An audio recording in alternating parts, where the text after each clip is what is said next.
guidance for the different classes tonight. Ask you for wisdom as we look into your word and help us to see what we're supposed to see. Thank you for Christ our Savior. In Jesus' name. Okay. I didn't hear the bell ring. Chapter 7, let's recap here real quick. Verse 17 says, only as the Lord has assigned to each one, as God has called each, in this manner let him walk. And so I direct all the churches. So his main message here, we harped on it last week, and I'll try not to spend very much time on this again, but in whichever manner you were called into Christ, you can serve in that way. And then he goes on to talks about circumcision or uncircumcised. However you are is fine. That means nothing. We talked about that. If you have questions, we'll certainly talk about that more. And then he talks about slaves. If you're a slave, you can still worship and serve God as a slave. But if you have the opportunity to be free, that's fine too. And that's the only case of all these that we're going to mention today where he said it's okay to change. That would be fine. The other ones, it's not that it's not okay to change, just he encourages everyone to stay as you are. Okay, if you're single, stay single. You're married, stay married, et cetera, et cetera. So then we come over to, that's the slave. Any questions about those couple of things? Then he talks about marriage. The next thing he brings up is about concerning the virgins. Now there's a couple of well, I won't say a couple of translations on this, but a couple of ways it could be translated, I guess. And one, it addresses the virgin, and the other one, it addresses the virgin's father. Depending on which version of the Bible you have, one or the other may be addressed there. The principles are the same, and that is remain as you are. So in speaking to the father, for example, I think most New American Standards talk about this. It's saying, he speaks as the father, and he's telling the father, you can choose not to give your daughter in marriage. Most of these perhaps were prearranged marriages. And he said, she's fine as single, but whatever you choose is fine. You'll be fine. And then the other way he addresses it to the virgin herself, and the same message is responded to her. So it depends on which translation you have, how that's said. This is in, got ahead of myself here. This is in verse 31 and following on chapter 7, yeah. So any questions about that? And remember he talks, just don't forget about this, he also talks about the situation in which they are at the time. We don't really know what that is. It could be the famine. It could be tension between the Romans and the Jews. It could be a lot of things. And so that's compounding their situation. His focus here is remain as you are and serve God as you are. And don't complicate your lives, because that takes time away from serving God. That's the message here in the end of chapter 7. So with that message, he says the reason for that, we talked last week, if you guys want to discuss this further, we certainly can, but the main message was this, that brain just had a flush there. My mouth has to wait for it to catch up here.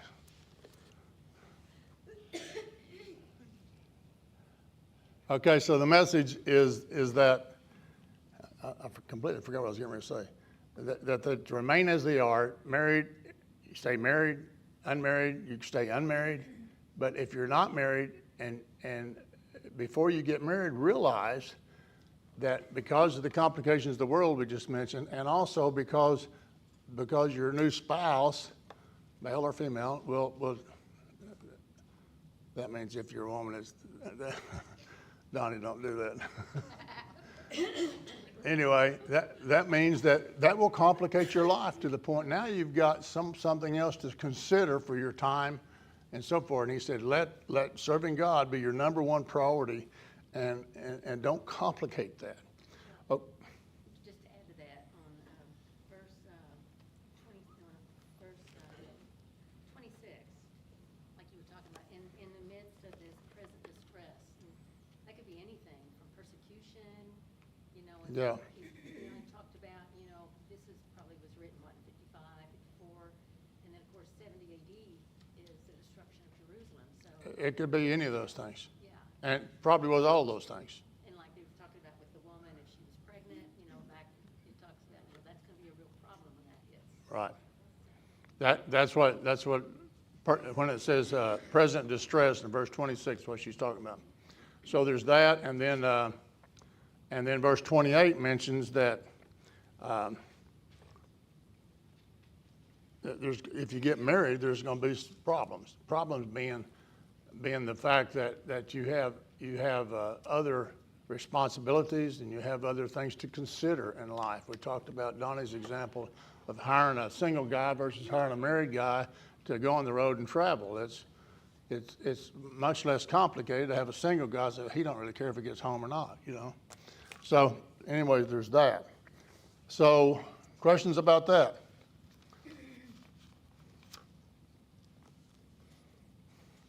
So he just wants to make sure that they have the proper perspective of life. So Paul, so that's his focus. And his focus is, I want you to think about these things and how can I best serve God should be your number one question. And if it's by being married or not married, that's what you have to answer and should answer. This is not to say marriage. He in no way says you should not get married. He says it's best if you remain as I am, that is single. So, but the Corinthians are consumed with all these matters of life. It's about marriage, or he talks about mourning and rejoicing. I think I'm getting ahead of myself, right down to verse 30 or so. And those who weep as though, let's back up to 29. But I say, brethren, the time has been shortened so that from now on those who have wives should be as though they had none. What does that mean? Remember what he's talking about, serving God. That should be your top priority. And those that weep as though they did not weep, and those who rejoice as though they did not rejoice, and those that buy as though they did not possess, and those who use the world as though they did not make full use of it, for the form of this world is passing away. So he's saying these things are consuming you as they do us. This is not our end goal. Our end goal is to serve God. That's our end goal, and that's where we should. So don't get bogged down in these other matters of this life. He's talking to us too. And don't let it deter you in what really matters, and that is serving God. So, questions about that?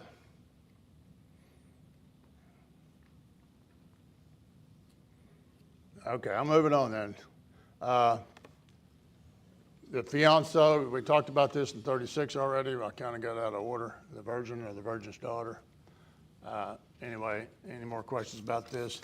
So the end of chapter 7.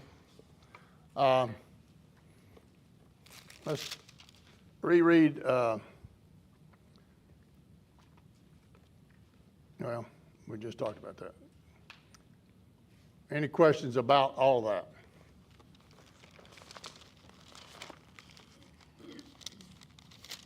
You guys know pretty much everything, I guess. Huh? That's right. Okay, I'm going to read to you from Romans chapter 7. This is not 1 Corinthians, this is Romans chapter 7, verses 1 through 3. It says, do you not know, brethren, for I am speaking to those who know the law, that the law has jurisdiction over a person for as long as he lives.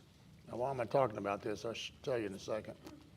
For the married woman is bound by law to her husband while he is living, but if her husband dies, she is not released from the law concerning her husband. So then, if her husband is living, she is joined to another. If while her husband is living, she is joined to another man, she shall be called an adulteress. But if her husband dies, she's free from the law, so that she is not an adulteress, though she is joined to another man. So that tells us that a married lady whose husband dies can be remarried, does it not? And that's in Romans. We talk about that again over in 1 Corinthians chapter 7. We talk about this marriage again. In this case, it's a little different. He adds something. What does he add? So now it's all the same things apply, but this time he stipulates that when she does get remarried, if she does, that this man has to be in the Lord. Now, I know this doesn't say if your wife dies and blah, blah, blah. It doesn't go into all that. So you have to conclude from that what it tells us. And remember, he's answering specific questions from the Corinthians about specific things. And this is what he addressed. This doesn't this doesn't exclude men. Okay? So does that mean we should have the same stipulation? If you're married, your wife dies, should you only be married to a woman in the Lord? That's the conclusion I would draw, right? Any discussion on that? So whatever you do, whatever your status is in this life, whatever that is, it can be anything, and whatever state that is, you can serve God. And if you desire to change your status, it should be for making your walk with God easier, never to complicate it. That's what he kind of says, and never make it harder. So if you think back to some of the examples he just gave us about circumcision, you say, well, that's nothing. And people were trying to change that. That's nothing. Some with some financial issues or financial status, what does that mean? As far as our serving being, how does that mean being served as you serve God? Whether you're poor or whether you're rich, you can serve God, right? So you don't need to change that status. Now, if you're poor and you desire not to be poor, don't complicate your life now. Not to say you can't better yourself, but your focus needs to be serving God. Remain as you are and serve God as you are, chapter 7. Any final comments on that chapter?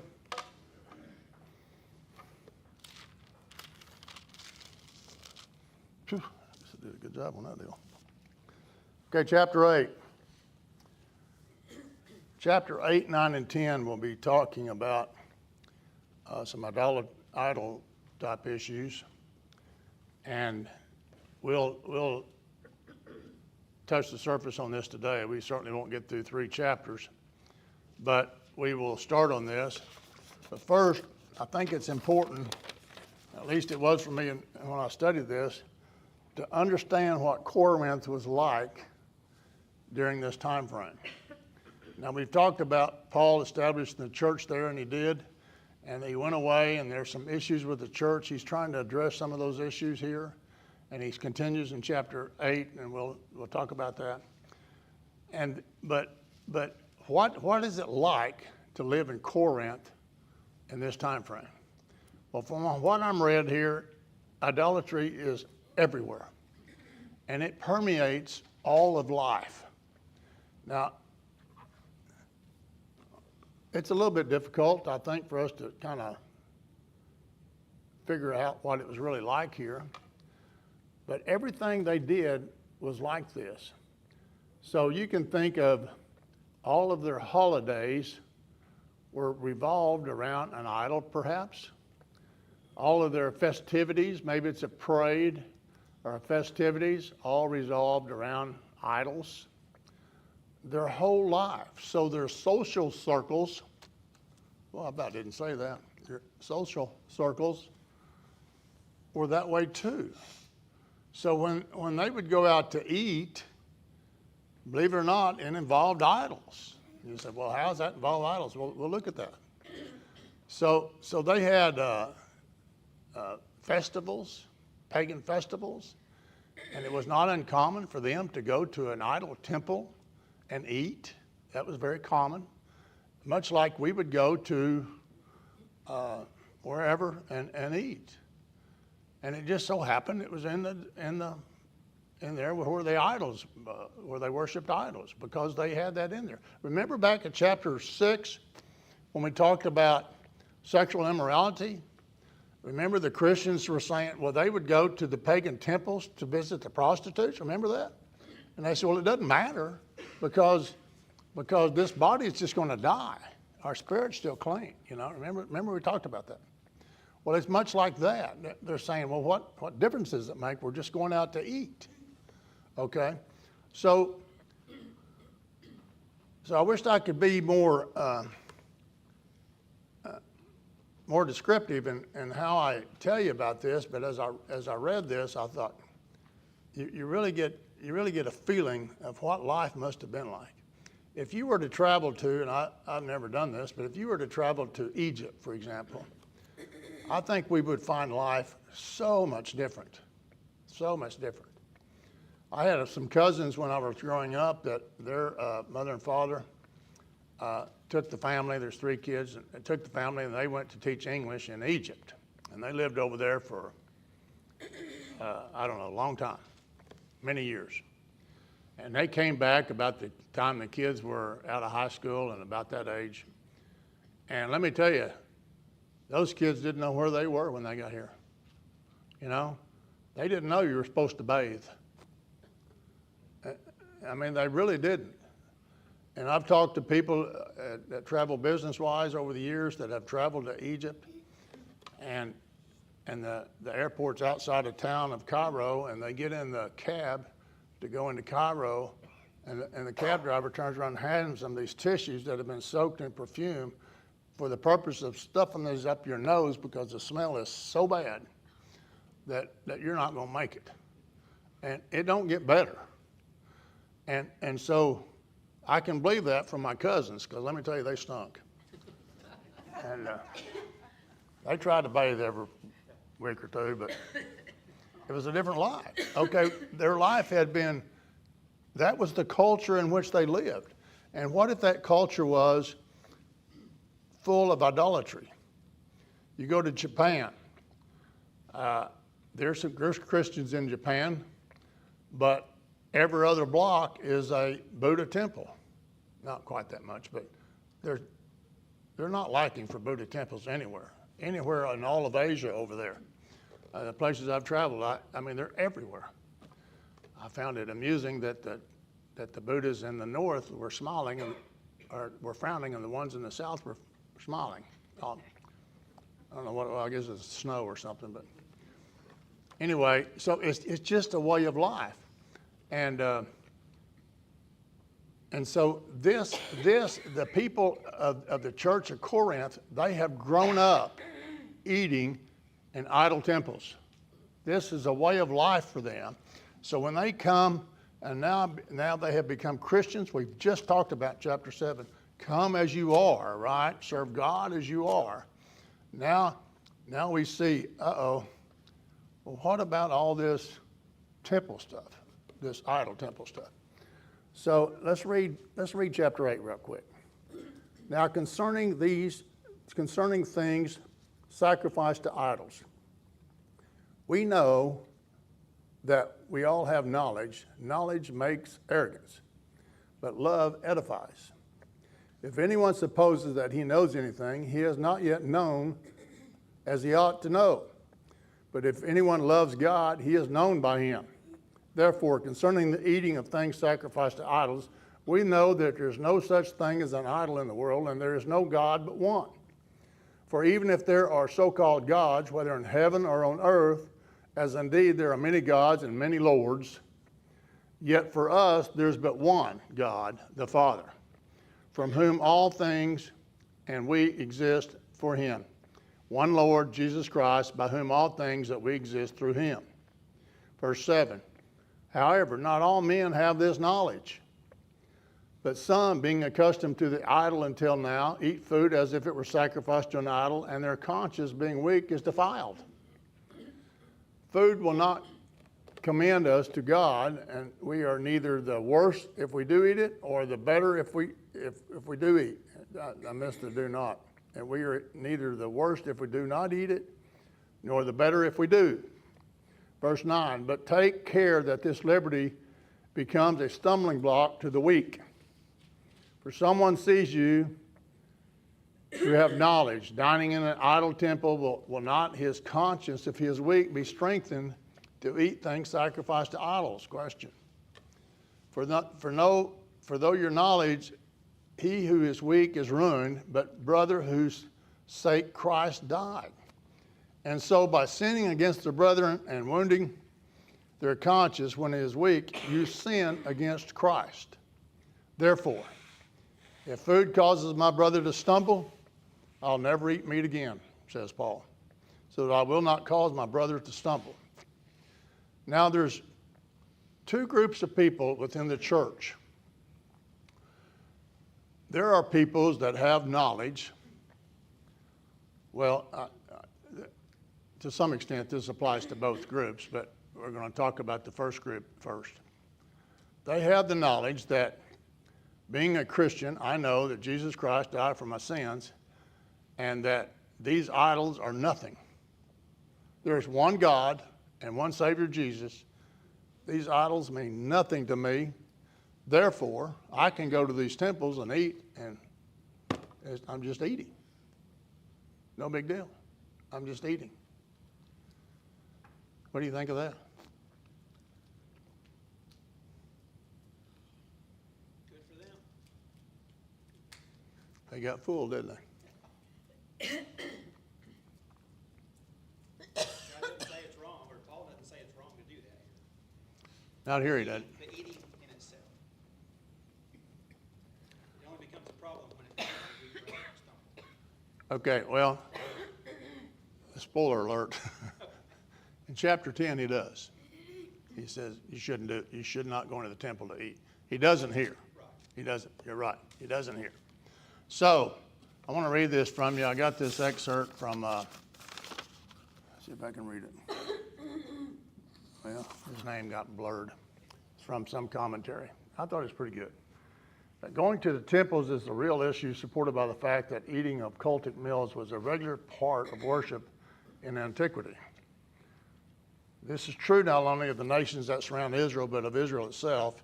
In the Corinth, at Paul's time, such meals were the regular practice both at state festivals and private celebrations of various kinds. There are three parts to these meals: the preparation, the sacrifice itself, the proper, and the feast. The gods were thought to be present since the meals were held in their honor and sacrifices were made. Nonetheless, there were also intensely social occasions for the participants, like going to a birthday party, okay? For the most part, Gentiles who had become believers in Corinth had probably attended such meals all their lives. And this was the basic restaurant in antiquity, and every kind of occasion was celebrated in that fashion. Remember, this is the culture, okay? So these first group of people that we define, when he talks about knowledge, they have this knowledge, and they put all their faith, rightfully so, in the knowledge that there's only one God, and there is no other gods. So whether I go eat this meat or eat in this temple means nothing to me. Does that not remind you of chapter 6 when he talks about going to see the prostitutes in the temple? He said, well, this body is nothing. We're going to bury it when I'm gone. I don't need this body. It's my spirit that goes to heaven. It's the same argument, so to speak. Much different argument, but the same. Hopefully you get that. So Paul is going to address these issues in this chapter and chapter 9, chapter 10. But first he says, okay, that's that group. Let's, for the sake of discussion, it's not to point anybody out. Let's assume that's this group over here. They know this. We'll call it that's the knowledge guys, okay? Then there's another train of thought that says, well, I don't think I should be in a temple that serves idols. I don't think that's anywhere for a Christian to be. And I'm not going to be a part of that. So there's this group. Now let's go back and look at this.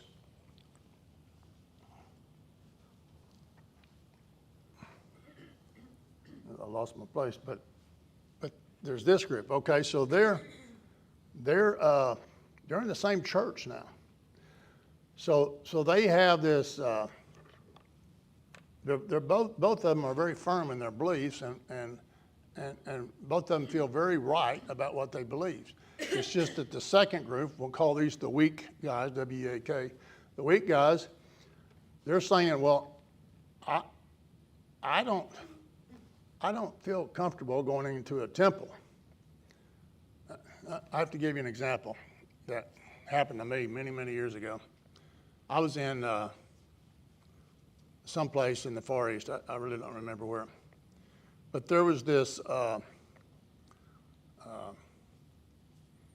Arabic type temple. What do you call that?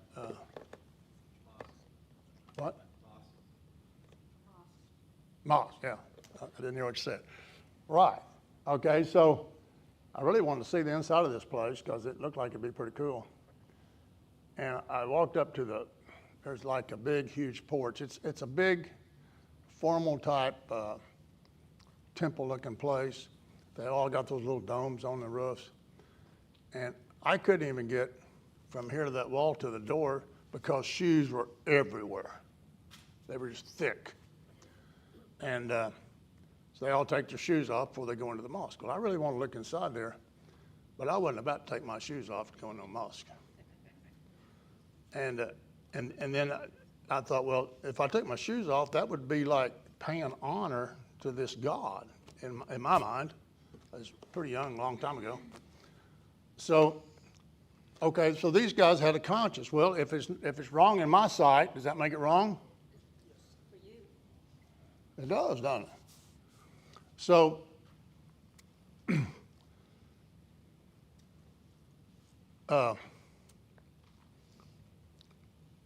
so even though they disagreed with the other side, both felt very firm in their beliefs. Now here's the problem. We're going to call them the knowledge group and the weak group. We'll get to why they call them weak here in a minute. But the weak group was seeing their buddies. Was it this group? Which one is knowledge? They were seeing these guys go over and eat in these temples. And from over here, they're saying, it's almost like I'm being pressured to go eat over there, right? You see the problem? It's like, wow, they think I'd just be all right, just go over there and eat, but I don't feel right to me. So, what do you think of that? Is that all right? That is not all right, right? Why is that not all right?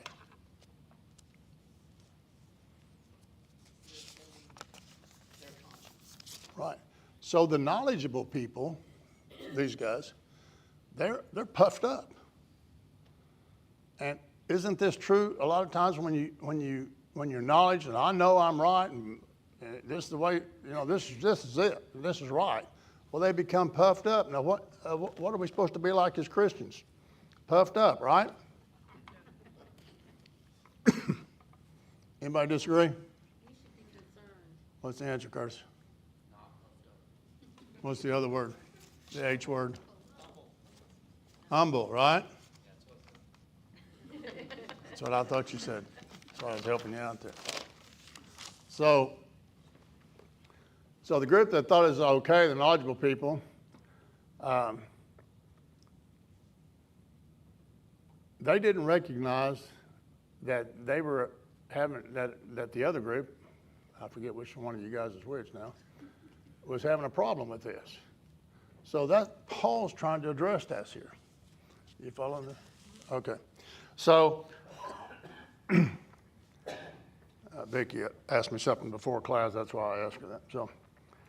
So let's go to verse 7. However, not all men have this knowledge, but some being accustomed to the idol until now eat food as if it were sacrificed to idols, and their conscience, being weak, is defiled.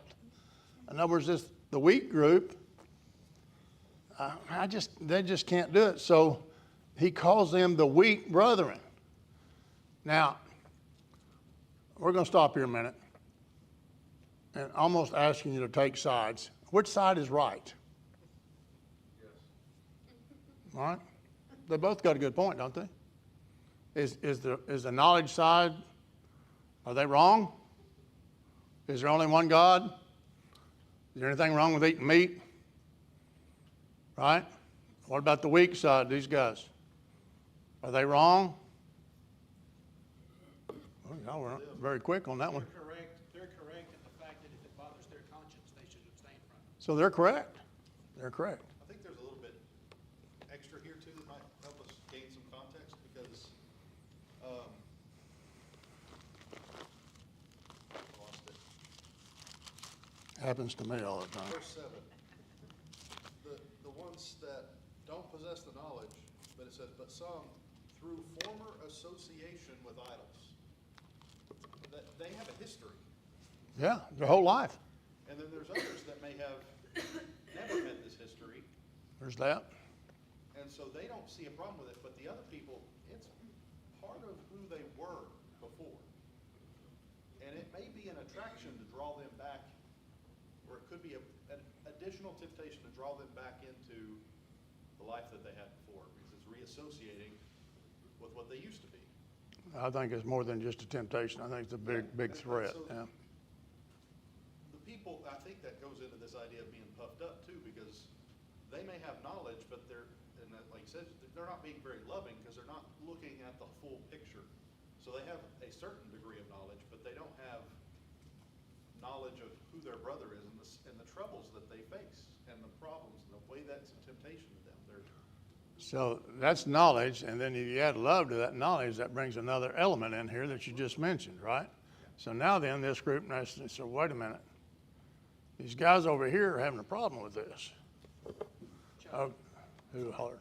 Just kind of a quick real-life example of something that when I was growing up, I always thought it was silly as a kid, but as I get older, I come to understand it. My family, we grew up playing games. We played card games all the time. We played spades, hearts, canasta. Real money, right? No. Well, my grandmother grew up, and cards were a sin. You didn't Oh, have yeah. cards in your house because it was gambling. It didn't matter what it was. Cards were bad. My grandmother was a Christian, but she grew up with men who gambled, and it was a sin. And she didn't own a set of cards and wouldn't have in her house. So when she came around, we didn't play cards. We played Wahoo or something else, and she wasn't tempted to gamble. She hated it, but it offended her. So that's when you bought the slot machines? This one? That's when we started, shooting marbles or flipping. No, that's a good point, So it really bothers her conscience. Yes. And so we're going to get some more examples here in a minute, hopefully, but I know it's not exactly the same, but before when I read this, I saw it as mature believers and immature new believers. well, I don't, It's just the mature believer understands meat is meat, an idol is nothing, honor God. The new believer, especially stepping out of this pagan culture, sees this guy doing that, not really sure about boundaries and all, and thinks it's probably not okay. This guy's doing it. It's not okay. It puts but I'm pressure gonna on do him. it anyway. And puts so- pressure on it. open a gateway into, an undiscerning look into how you're supposed to carry yourself. Well, most of, if not all of you know who Manny is. We support him through our work here. He has a huge, he's very significant missionary in his own country of India. And he's baptized many, many people through his efforts. And in India, as you probably know, they don't believe in eating meat. They actually worship cows. So they don't eat much meat over there. They don't eat any meat over there. And as a result, Manny has full knowledge that there's nothing wrong with meat. I've actually talked to him about this. There's nothing wrong with eating meat. And when he comes over here, he'll sit down with the meal with whoever. He won't eat meat, but they eat meat, right? Now, it wasn't because of his upbringing that he doesn't eat meat. It's because of all those who had converted to Christianity within his country that were raised not eating meat, thinking it was a problem. That would defile them if they saw Manny eating meat. And think how it would affect a new person that came in to visit that day. Think how it would affect them in Manny's situation. So anyway, a current example of that. So why are they called weak? Let's get to that. Well, before we get to that, let's look at real quick at Romans 14.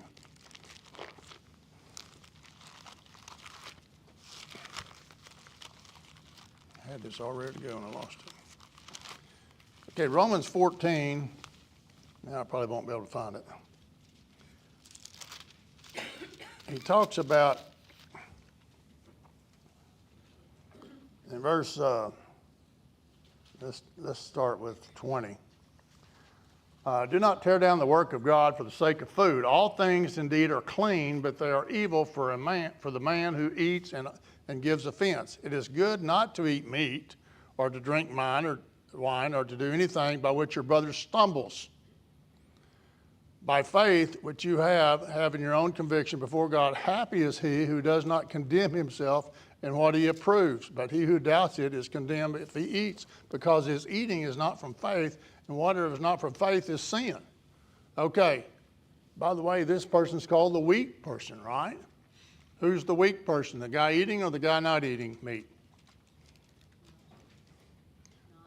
The vegetarian is the weak, quote, weak person here. We come back over to Corinth. Who's the weak person? The guy not going to the temple. You can almost say those are reversed, right? Who's weak? Well, they're called weak in that because they have a fear. I'm going to read this to you. Weak Christians are those who do not have the courage to live by their convictions when they are pressured by others who do something that would violate their conscience.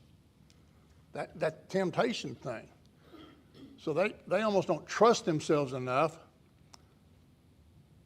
that they're afraid they'll be so influenced that next thing you know, they're in the temple eating food, you know. So, and they don't believe in that. So that's why they're called weak. They're not really weak Christians at all. In fact, their belief in this matter is what Paul supports in chapter 10 and following, right? So they are the right ones. The knowledge people are the wrong ones. And what Paul says the difference is the two is while knowledge is a good thing, knowledge without love is not a good thing. They didn't have the love part. Well, how does the love part come in? The love part comes in with the weak guys, and how can we help them, right? So how important is it that you go to temple worship, dinner from the pagan gods, if your brother stumbles over that? Which should I give up? Well, he just needs to turn his head when I do that, right? This is the problem here. That goes back to being puffed up and arrogant. That's the arrogance. That's the humility's gone, and they don't have love. And this question of who is right and wrong, the scripture you referenced, I think really sets that out.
yonder. When the trumpet of the Lord shall sound and time shall be no more, when the morning breaks eternal, bright and fair, when the saved of earth shall gather over on the other shore, and the roll is called up yonder, I'll be there. When the roll is called up yonder, I'll be there.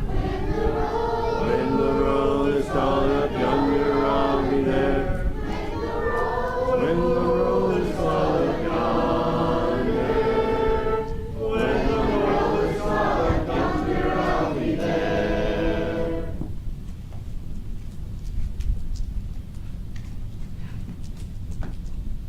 The battle belongs to the Lord. 749. Let's sing. Heavenly armor will enter the land. The battle belongs to the Lord. The weapons that's fashioned against us will stand. The battle belongs to the Lord. And we sing glory, honor, power and strength to the Lord. We sing glory, honor, power and strength to the Lord. Step by step. 15. Step by step.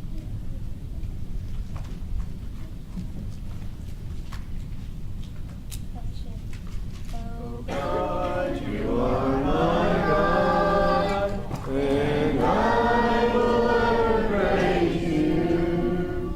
Oh God, you are my God, and I will ever praise you.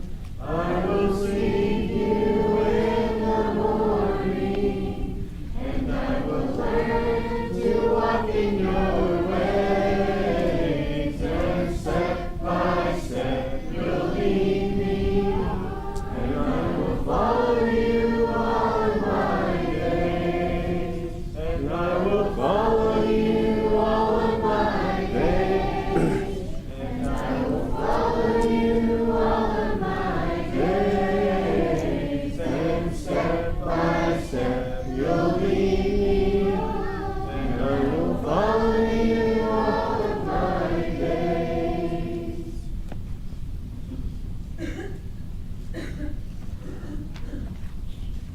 18. Faithful love.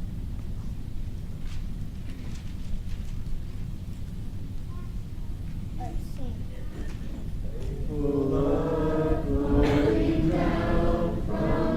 Lord, covered ground, makes me whole, saves my soul, washes whiter than snow.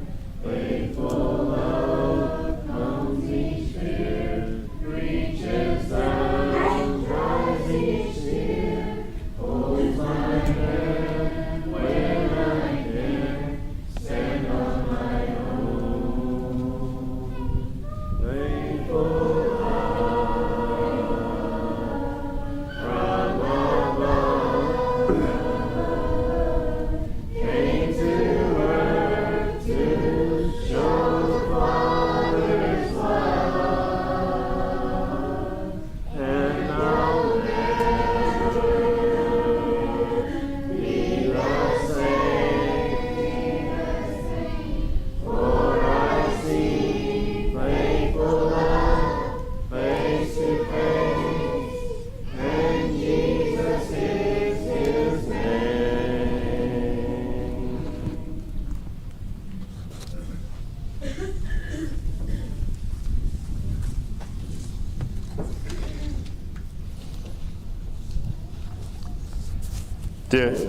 The other night, I asked Bo to lead a song, and I did not plan on it being the devotional, but I had asked him at last singing night to lead song number 801 because it's a song that means very much to me. And some knows the story of why it means a lot to me, but several don't. But during this song, a lot of times when they write them, they'll have a verse that they'll wrap it around. And in this song, it's got Psalm chapter 30, verse 6 and 7. But I like what it says prior in Psalms 30, verses 1 through 5. And I'm only going to read verse 1, but not to the ones that know details. I'm not a person that's the quietest in nature. I share my thoughts and feelings with people. That is who I am. But if I have or have not shared this with you, I will share this much with you right now. It was during something that happened in my life, for the most part, I did not ask to happen to me or to be brought up on me. So it made me feel very down, very depressed, very defeated. And I was at church, and whenever somebody else had found out what went on, they asked me what I did to bring this upon myself. And I said, I didn't bring this upon myself. This was brought upon me. And that they said something along the line, says, you must have done something wrong or this wouldn't have happened to you. I left, walked away, got my truck, drove home, even got more depressed. Hit the lowest point in my life I ever hit in my life. Pulled over, stuck a tape in the car, and I had several gospel tapes in there, and my cousin sang in a group, and this song here started right with these words. Once I stood in the night with my head bowed low, in the darkness as black as could be, and my heart felt all alone, and I cried, oh Lord, don't hide your face from me. But I'm going to preface this right here. Even in my lowest point, I never doubted that God had ever left me. But my point is tonight, when I got to thinking about this particular song again, no matter how strong you are in your faith, no matter how things seem to be going well in life, you've lost that loved one. You've lost that job. You've seen something like 9/11 that's happened. Something in life has brought you that moment that you do feel pretty low, that you do feel like, why are these walls crumbling around me? As it says, and I cried, oh, don't hide your face from me. Hold my hand all the way, every hour, every day from here to the great unknown. Take my hand. And that's when I started feeling strength again.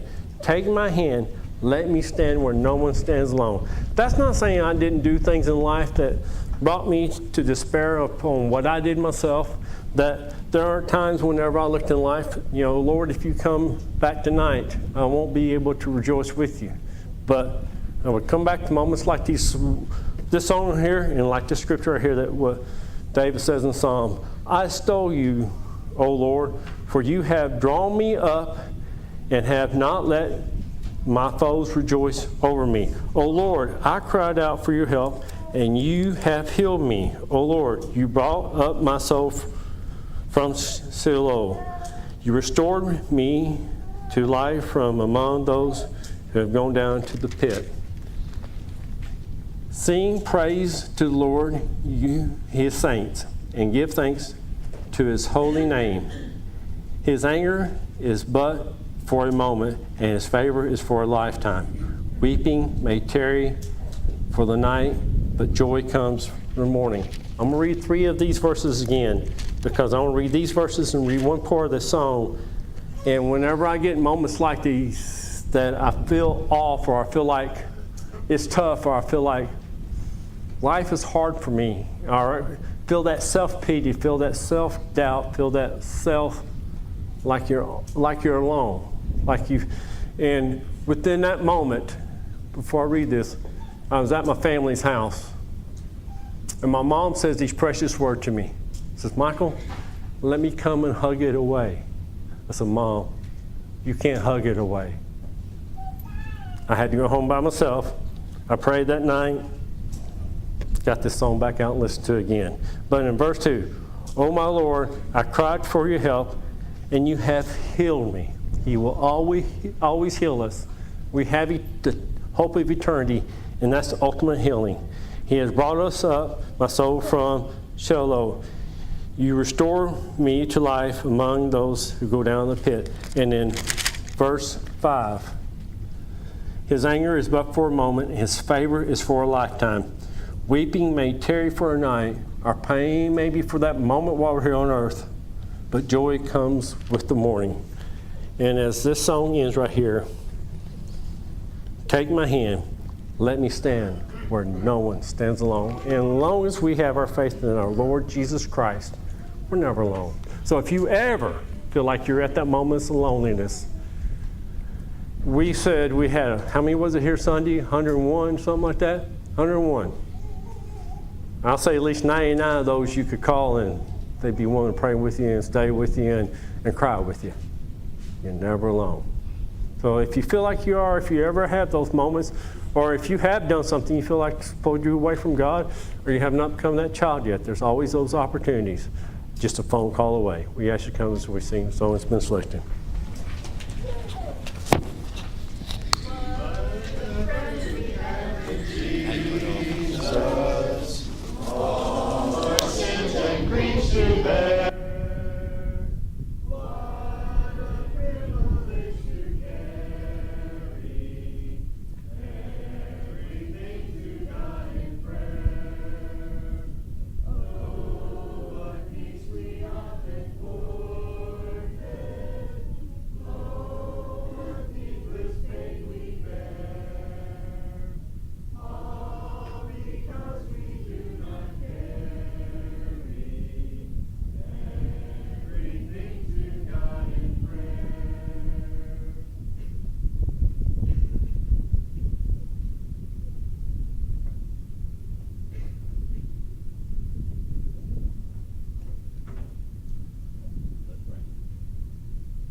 this was loose. I'm fixing this.